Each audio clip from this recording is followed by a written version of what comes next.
আপনি কি জানেন ভারতের ম্যাপে আপনি এখন যে মণিপুর রাজ্যটি দেখছেন বাস্তবে তার আর কোনো অস্তিত্ব নেই।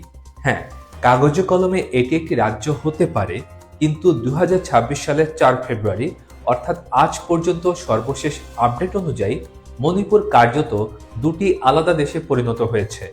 ইম্ফল থেকে পাহাড়ে যেতে গেলেই আপনাকে আটকে দেওয়া হবে, আপনার পরিচয়পত্র দেখা হবে, যেন আপনি অন্য কোনো স্বাধীন রাষ্ট্রে প্রবেশ করছেন।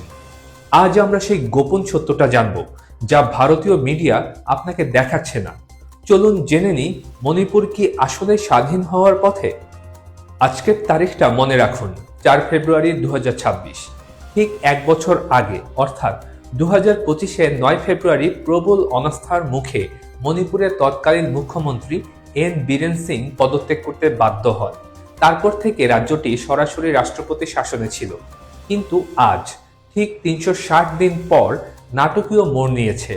দিল্লি সরকার মণিপুরে নতুন করে বিজেপি সরকার গঠন করতে যাচ্ছে এবং নতুন মুখ্যমন্ত্রী হিসেবে নির্বাচিত হয়েছেন সাবেক স্পিকার ইয়ুমনাম খেমচাঁদ। কিন্তু সমস্যা হলো, মণিপুরের 10 জন কুকি জো এমএলএ, যাদের মধ্যে 7 জনই বিজেপিতে আছেন, তারা সাফ জানিয়ে দিয়েছেন, আমরা এই সরকারে যোগ দেব না।